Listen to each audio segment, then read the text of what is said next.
You're listening to Eating for Eden, episode 15.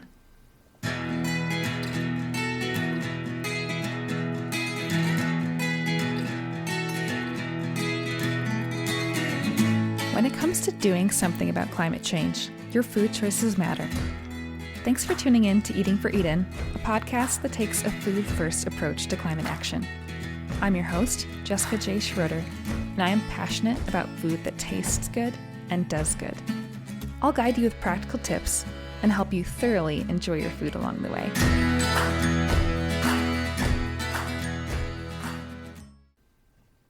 Anyone who loves food must love Pixar's film Ratatouille. Even those of us who would not identify as foodies can certainly find a love for the story. It's funny, adventurous, inspiring. Who can't get behind the tale of Remy, a little rodent from the French countryside whose culinary skills rival the top chefs in Paris? Though it may not be obvious at first, I think this film has some valuable takeaways that apply to eating with planetary health in mind. As an initial insight, only just recently did I realize that throughout the course of the film, Remy never cooks any meat. As a rat, he is an animal, of course. It would be quite odd if Pixar had decided to show him, say, basting a quail before it returned to the oven or dressing the top of a steak before it was served to a customer. Okay, there is the exception of sweetbreads a la Gusto, but to be fair, Remy didn't choose that one. Not that we need labels, but Remy's preferred cooking style appears to be vegetarian. He makes linguine and omelet. He uses cream in his crowd-pleasing soup, and he eats cheese, but he never consumes or cooks up any animal flesh. Beyond whether Remy would cook or eat meat, this is a fictional story about an animal who cooks after all. And rather than take this conversation in an ethical direction, however, I want to focus in on the kinds of foods this film highlights. Plants. Consider some of the things that Remy gets excited about.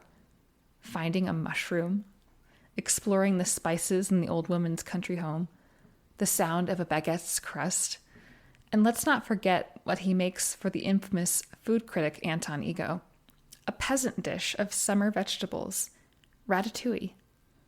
Typically made with zucchini and summer squashes, bell peppers, tomato, and eggplant, this humble meal shows the beauty of how delicious simple plant-based meals can be. Yes, Anton Ego has a nostalgic experience with the ratatouille. His first bite takes him back to the comfort and love of his mother's home cooking. But that ought not to lead us to believe that he's the only one in the restaurant who would have enjoyed Remy's dish. The grim, impossible-to-please food critic who loves food and won't swallow unless he loves it, delightedly gobbles up his meal, cleans the plate with his finger, and, wonder of wonders, sends his compliments to the chef.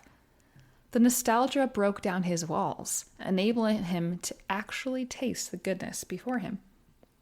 The point I'd like to drive home is that plants can taste amazing. You just have to know how to prepare them. Now, don't be discouraged or intimidated by Remy's chef-worthy gifting.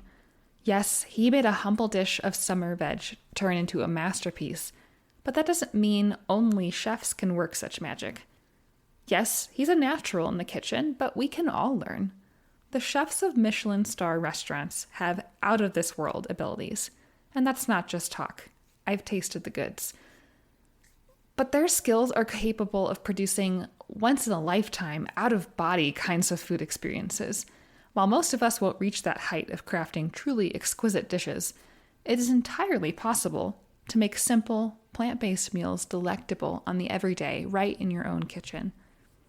In addition to the simple, plant-centric nature of Remy's winning creation to impress stuffy food critic Anton Ego, I also want to dwell on Chef Gusteau's catchphrase, "Anyone can cook." While at the close of the film, we hear Anton Ego reflecting on this aphorism, stating that although not everyone can become a great chef can come from anywhere. I would like to add that even if not everyone can become a great chef, anyone can learn to cook. Anyone can grow in his or her ability to cook delicious food and enjoy the process as well. Here's where I want to get practical. In fact, I'll spend most of this episode being practical. So let's jump in. Certainly, you can choose some recipes from a cookbook or food blog and get cooking. We learn by rolling up our sleeves, putting on an apron, and doing the thing. Simply getting started is definitely part of the picture, but I want to share some valuable tips to make the most of these experiences, to help you go beyond the recipes, help you be able to judge and assess recipes, challenge them, and improve them, even moving to cooking with no recipe. While that last one might sound intimidating, it's actually the most freeing, the most fun, and the most beautiful way to cook. No longer worried or tethered, it's like knowing all the basic dance steps required for confident, spontaneous movement and letting loose to move freely with joy. And even if you tell yourself you don't like to cook, I hope you'll give these tips a try and watch the world of cooking open up a larger array of delicious encounters with the food that you create. Anyone can cook, anyone can learn to cook, and anyone can learn to love to cook. First, let's talk about assessing recipes. This is about how to tell if a recipe is likely to be good or good for you and your kitchen before giving it a try. The more prowess you have in the kitchen, the better you'll get at eyeing a recipe and being able to tell what may or may not work. And part of this comes down to what will work or not work for you. Whether it's taste preferences, ingredient or cooking method limitations, or even spotting flaws in a recipe's method or order. If you're eyeing one particular recipe or comparing a few, these simple steps can help you assess whether to give it a try. Try asking, what's there to drive flavor? Far too often, I run into plant-centered recipes that just look like they turn out boring. While photos can be misleading, on the perfection side, as any Pinterest user knows, or even on the other side where looks aren't particularly impressive but taste is everything, a look at the ingredients and instructions can help a lot. Even if you're not quite sure what you're looking for yet, getting familiar with a recipe's ingredients can help you learn what to look for over time as you get familiar with what ingredients and amounts of particular ingredients translate into flavor in the end product. While I think it's worth trying any recipe you're genuinely interested in, like trying on clothing at the store, some things will surprise you. You may be able to dodge some flops by looking to make sure there are enough flavor-driving components present. While most ingredients certainly offer their own subtle flavor, many are primarily there for substance and don't have quite as much flavor, such as potatoes, whole grains, eggplant, squashes, many legumes, and so on. The ingredients that really drive flavor include herbs and spices, think basil, dill, rosemary, thyme, oregano, chili powder, paprika, and so on. There's alliums and aromatics, so that's onions, garlic, shallots, celery, ginger, and others. You've got citrus juices and zest, and then sauces and marinades. And these typically are a combination of the above mentioned, but they may also incorporate some kind of umami component like tamari or soy sauce.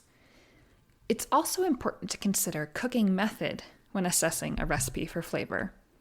Are there methods or steps that include browning, such as pan searing, sautéing, caramelizing, or roasting?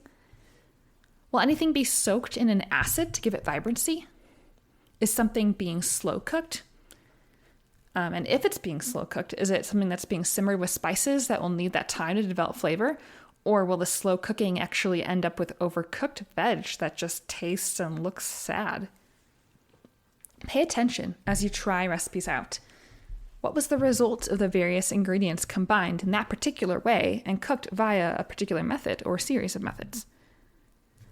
Also, don't forget that you can add flavor. This is a bit of a jump ahead to another step, but if a recipe looks good to you and ends up tasting kind of flat, you can doctor it up at the end a bit to enhance it, and more on that in just a bit. Another point for assessing recipes is asking, do I have or am I easily able to obtain all the necessary ingredients? Sometimes recipes will specify when something is optional. Other times they won't. But as an experienced cook, you'll be able to tell when something uber-specific or unique might not be essential to a decent outcome. For example, while pomegranate molasses is perhaps a key ingredient to truly authentic muhammara, which is a delicious Middle Eastern dip, the role it plays is to contribute acid and sweetness. If you can't find pomegranate molasses or don't want to buy a whole bottle for just one recipe, rather than scrapping the recipe entirely, one might substitute lemon juice and honey for a similar outcome. If there is something that you can't easily obtain and it's a major part of the recipe, then perhaps set that one aside for later. Once you become a more confident home chef, you can improvise with it, maybe using it as inspiration for creating something new. Alongside ingredients, ask, do I have the necessary kitchen utensils and appliances to make this dish? Some recipes use very specialized pans, such as a wok or a cast iron skillet, maybe an enameled Dutch oven or a nonstick pan. While some recipes will work okay with a substitution, you'll have to assess to what extent that substitution will work. For example, if you're looking to make something that begins in a skillet on the stovetop and then gets transferred to the oven, like a German apple pancake or a Dutch baby, you're going to need a pan that can withstand being in the oven. There's just no way around that. Some swaps and substitutions can be made when it comes to cooking method, but just be aware of what you may be sacrificing. For instance, I like making stir fries. While many people might say a wok is imperative to a good stir fry, I don't own a wok and I'm happy with the results I get with my nonstick skillet. A good question to keep in mind is when you don't have something that is called for, what is the utensil or appliance I don't have used to accomplish? Can I accomplish similar results in a different way? Finally, if you don't yet feel confident in your own abilities to assess a recipe, if the recipe is online, you can usually opt for skimming reviews. Obviously, this won't work for a physical cookbook or any site that doesn't allow comments, but there are many resources available where this is a feature. Just keep in mind, take reviews with a grain of salt. Everyone has her own background experiences informing her review. Look for those that seem level-headed and balanced, neither overly negative nor blindly positive. Next, let's move on to challenging and adapting recipes. I feel like I rarely cook a recipe as directed. My first time cooking a recipe, I try to stick to it, but sometimes I still find ways that my intuition leads me to make even minor tweaks at the start.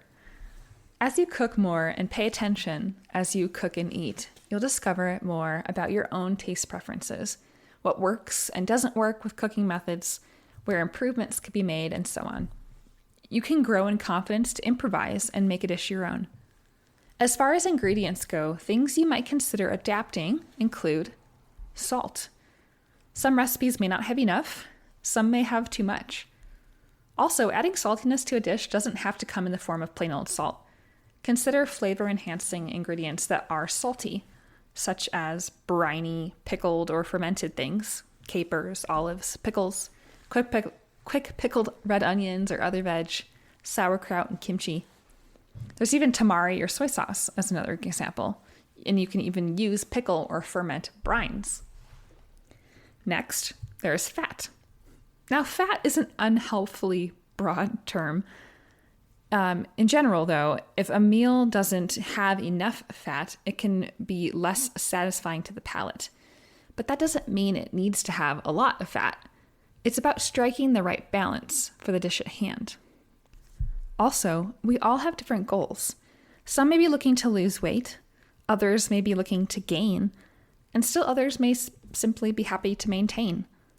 Fats are calorie dense, so fat has 9 calories per gram compared to protein and carbohydrates, which each have 4 calories per gram. This does not in any way make fat, quote, bad. Rather, it just means that we need to be aware of how much we load up on, what percentage of the final meal it makes up depending on what our goals are, because it's so calorie dense. Okay, so back from that aside, fats are key to making a meal delicious. But sometimes a recipe will include an inordinate amount of refined oils. Oils have their place, but other times it is possible to reduce them significantly or even remove them entirely without changing the dish too much. If you want to reduce or avoid oils, but add whole, unprocessed sources of fat, opt for things like whole or chopped toasted nuts and seeds, seed butters, avocado, or coconut products. But go easy on the coconut because it's high saturated fat content. Now on to acid. I love acid. Once you come to realize how much acid can change a dish, you will also be looking for ways to finish off your dishes with a squeeze of citrus or a splash, maybe even a decent pour of vinegar. As with adding any ingredient, when experimenting with various sources of acid, start small and then taste and assess. You'll get a feel for how much different dishes need and how much you like as far as personal preference goes. Sources of acid include citrus juices and zests, a wide variety of vinegars, brines from pickled and fermented veg, but those last ones, remember, also include salt. Whole sources of acid include things like other citrus fruits like oranges, grapefruit, pomelo, mandarins, and so forth.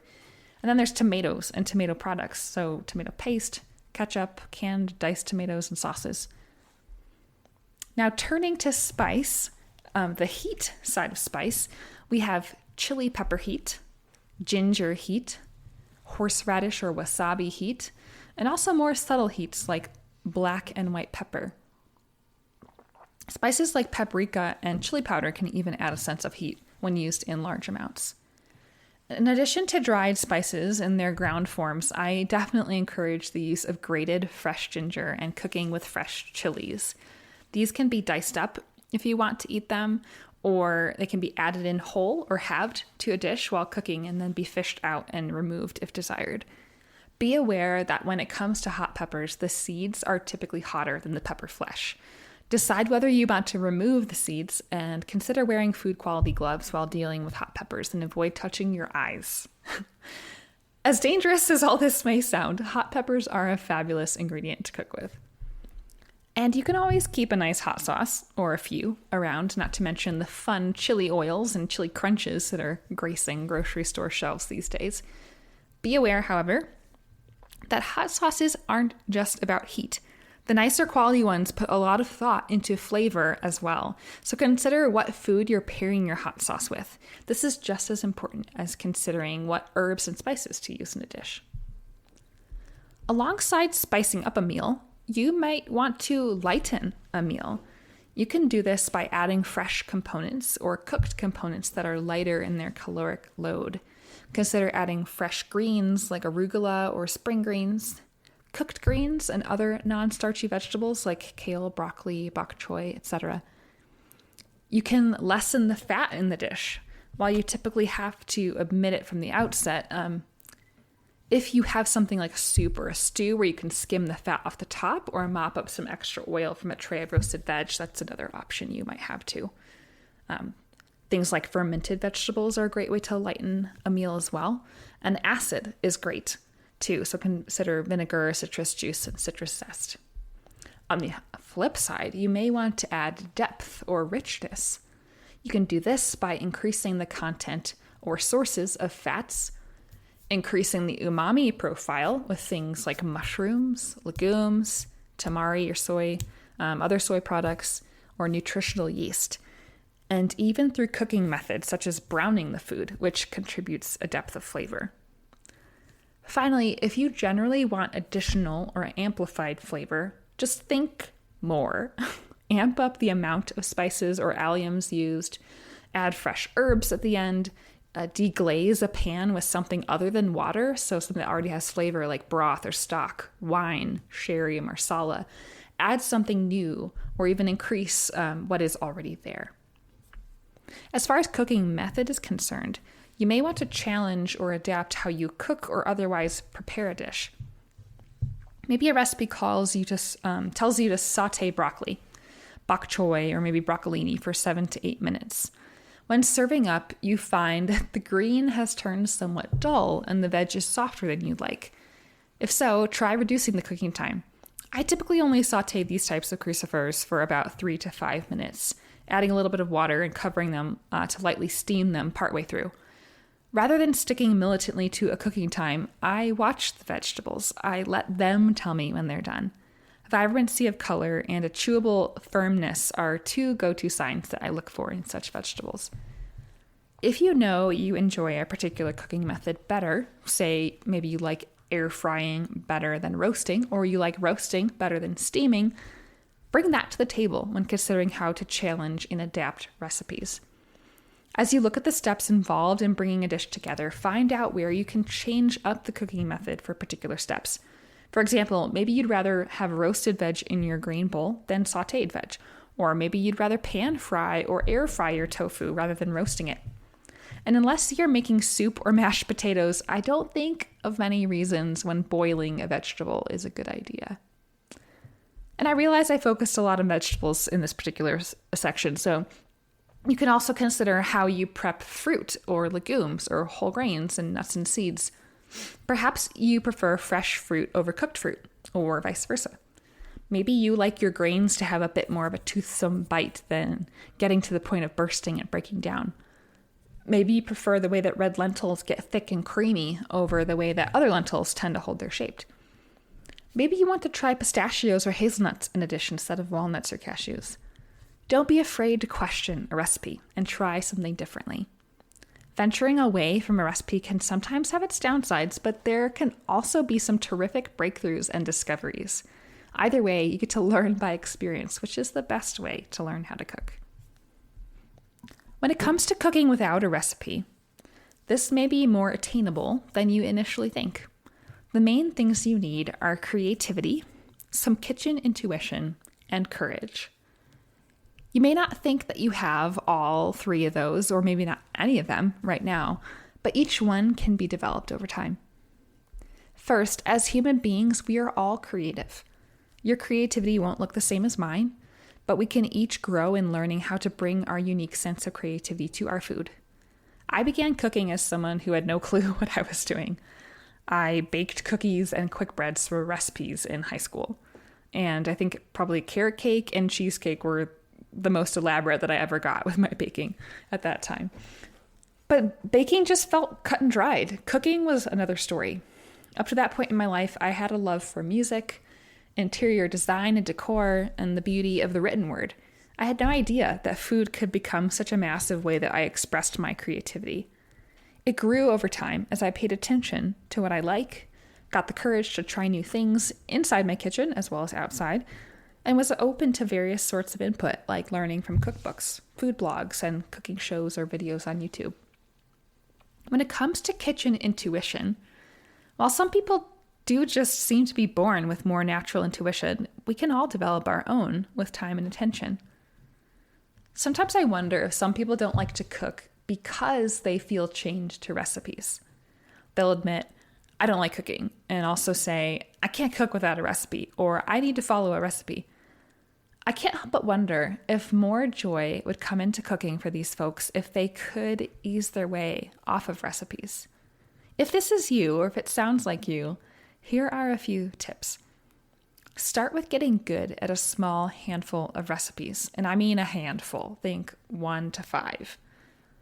Once you can make a dish without looking at the recipe, start to change a few things up. And this might not even be ingredients. For instance, try not using a timer and using your senses to tell you when something is ready. And I mean all 5 senses, so sight, smell, hearing, taste, and touch. All of these are crucial in the kitchen. You might even try cooking without measuring amounts. So if something calls for a tablespoon of something, just eyeball it. Trust me, it's going to be okay. Maybe try adjusting an ingredient or two. See how the swaps change the recipe, change the outcome. As you find success in taking these baby steps, it will help develop your confidence as you increase your competency. Now, core to developing your kitchen intuition is something I've already mentioned numerous times. Pay attention. What makes your favorite foods your favorite? Is it their taste, their textures, the aromas, the temperature at which they're served, the method of eating them, like handheld versus a spoon or versus a fork and knife? As you cook and sit down to eat what you've made, take time really to taste what's going on. What was the impact of adding more spices? Of cooking that veg a bit longer or shorter? What difference did swapping out black beans for pinto beans make? Using lemon instead of lime? Etc. Pay attention as you eat and as you cook. This is one of the most important things you can do. Finally, Be courageous. Be willing to go out on a limb and try something. It doesn't have to be crazy big. Just try white pepper instead of black pepper. Use brown or red or black rice instead of white rice. Maybe swap blackberries for blueberries. Start taking little steps and your courage and confidence will grow. The worst thing that can happen is that you won't like the food that you make to the extent that you just won't want to eat it. While that is a sad point to come to, when you remember that this is as bad as it really could get, that you can realize that the risk is really not that high. Plus, if you taste things as you go, you're far less likely to end up in such a spot anyway. I still have things that don't work out quite as I had hoped from time to time, but I've developed the skills to mitigate the effects so that my food is still enjoyable even if it's not quite at its best. And then I know what to do better next time. Learning to cook is a journey, and it is well worth taking. There is so much fun to be had along the way and so many joys to experience and share with others. The only way to go is up. Anyone can cook. That includes you, dear listener. Start where you are. Cook, taste, and pay attention, and build from there. If you enjoyed this episode, be sure to check out episode 5 for my top 10 tips for cooking tasty plants. If you have questions or topics you'd like me to address here on Eating for Eden, I'd love to hear from you. Send an email to edenandme@substack.com. Also, if you've been enjoying this podcast, please consider leaving a review. It's a great help for getting these important words out to others. Finally, become an email subscriber on Substack to have new episodes delivered directly to your inbox. If you want to support the show, you'll even have an option to receive monthly exclusive recipes, episodes, transcripts, and more by becoming a paid subscriber. That's all for now, friends. Until next time, be well.